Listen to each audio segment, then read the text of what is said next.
misalkan ini ya barang tuh, nah harus kita persediakan sebelum masuk H30 agar apa? Agar nanti tidak terjadi perselisihan, apalagi kalau barangnya banyak berarti harus lebih dari satu orang. Nah jadi itu, nah kita bungkus nah gimana kita tahu biar barang masuk agar barang keluar? Kita mendata menggunakan outbound atau kita outbound atau inbound, nah saja, nah gitu guys, udah ya ini. Nah ini guys nih contohnya, ini kan stripping motor ya, mau dikirim ke orang lain. Nah saya itu sudah mempersiapkannya sebelum jatuh tempo tanggalnya. Nah nanti kalau udah jatuh tanggalnya tinggal kirim ke orangnya gitu ya.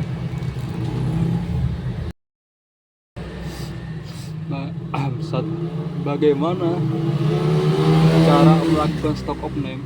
Langkah awal, menghentikan pergerakan barang masuk dan keluar dari perusahaan agar nantinya saat perhitungan tidak ada selisih kelebihan atau kekurangan. 2. Jika lokasi gudang lebih dari satu, maka opening stok barang harus dilakukan lebih dari satu orang agar maksimal. 3. Pastikan seluruh dokumen yang dibutuhkan sudah lengkap sebelum melakukan opening stok. 4. Lakukan perhitungan secara cermat dan teliti agar tidak ada kesalahan data. 5. Setelah perhitungan fisik diketahui hasilnya, langkah selanjutnya adalah membandingkan dengan catatan pada buku tentang jumlah barang yang tersedia dalam gudang.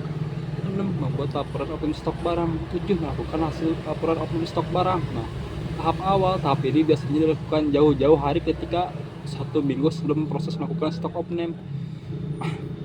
Nah di tahap ini komunikasi akan lebih banyak dilakukan dengan orang gudang yang perlu dilakukan pada tahap ini antara lain.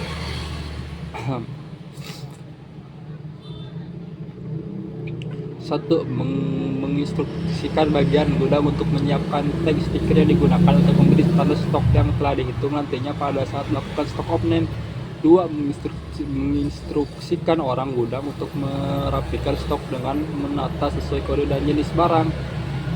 3. Menginstruksikan bagian gudang untuk melengkapi stok gudang dengan barcode yang sesuai dengan program. 4. Menginstruksikan bagian gudang untuk menyiapkan stiker dengan tulisan tidak dihitung.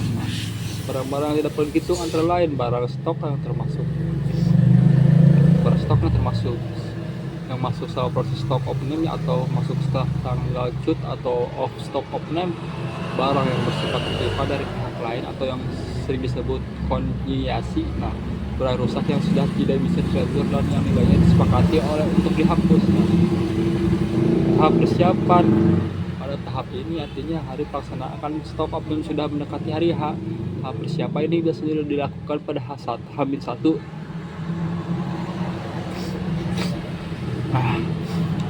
1. Memanggil semua tim untuk melakukan briefing terkait pelaksanaan hal ini. 2. Menginstruksikan bagian gudang untuk melengkapi inputan terkait mutasi barang sampai dengan jam tutup. 3. Menginstruksikan bagian gudang untuk menghentikan mutasi barang terhitung sejak tutupnya jam operasional sampai dengan selesainya proses stok opening. Tahap ini adalah akhir dari hari di mana stok opening dilakukan. Hal yang harus dilakukan dengan ini adalah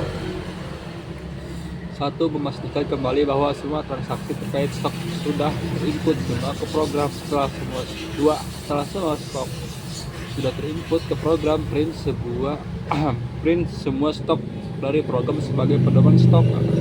Hasil ini kemudian dibagikan kepada bagian accounting di masing-masing tim. 3. Proses stok opening mulai berjalan. Setiap stok yang sudah dihitung diberi tag stiker agar tidak terjadi perhitungan ganda. 4. Setiap lembar stok yang perlu diisi dengan hasil opening diserahkan kepada bagian tim input untuk memulai desain ke Excel terlebih dahulu. 5. Setelah proses selesai, yang perlu dilakukan selanjutnya adalah melakukan pengecekan ulang atau stok yang selisih. 6. Jika semua proses sudah selesai, maka hasil tersebut diserahkan kepada accounting untuk dilakukan adjustment stok atau penyelesaian persediaan.